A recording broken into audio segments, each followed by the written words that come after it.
তাহলে ভিডিওটাকে দেখি যে 500 টাকা চেয়েছিল, ওটা কার জন্য চেয়েছিল? ওইটা আমি চাইনি তো টোটালি। ওটা ভিডিও ছিল? ওটা ফ্ল্যাগ ভিডিও, ফেক ভিডিও ওটা। ওটা ফেক ভিডিও। তোমাকে নিয়ে উল্টো পাল্টা করছে লোকে। একদম। মানে ওই টাকাটা যে চাইছিলে ওটা কেন চাইছিলে? আরে আমি চাইনি তো, টোটালি চাপে ফেলে ওরা বলিয়েছে, তো আমি বলতে বাধ্য হইনি বলে আমার সাথে উল্টো পাল্টা ঝামেলাও করেছে। ওই টাকা দিয়ে কি গাড়ি কিনেছো?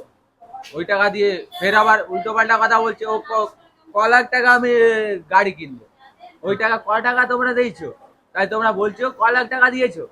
এই প্রশ্ন তো ওদের হবে যারা জিজ্ঞাসাবাদ করেছে। তাই তোমরা হট করে তোমরা এরকম ভাবে চলে গেলে কি করে হবে? তোমরাই বলো, আমি কিছু খারাপ বলেছি? একদম সঠিক কথা। অডিয়েন্সদের আজ পর্যন্ত কোনো ভিডিওতে দেখেছো অডিয়েন্সদের নামে কোনো খারাপ কথা বলতে বা ক্যান্ডিডেটদের সাথে আমি খারাপ কথা বলতে? আমি নিজের ফ্যামিলির মতো মনে করি। তারা রিপোর্ট না করলে আমি কি করে রিপোর্ট করব? ঠিক, ঠিক। যে উল্টো পাল্টা আমার নামে বলবে, আমার অডিয়েন্সের উপর ভরসা ছেড়ে দিয়েছি। বলো খারাপ বলছি? না, একদম সঠিক কথা। আমার প্রোফাইলটা চেক করে দেখো, আমার ভিডিও তুমি দেখো, আমার প্রোফাইল তো দেখো না, কেডি ইন্ডিয়ান কাজুদা, ওইটা তুমি প্রোফাইলটা চেক করে দেখো, সব পুরো ওদের মধ্যে তুমি পেয়ে যাবে। যে আমার নামে খারাপ ডিসিশন যে নেবে, আমি পুরো অডিয়েন্সের উপর দায়িত্ব বা ইউটিউবার ভাইদের উপর দায়িত্ব ছেড়ে দিলাম। ওরা কি করবে না করবে ওকে দেখিয়ে দিক খেলা।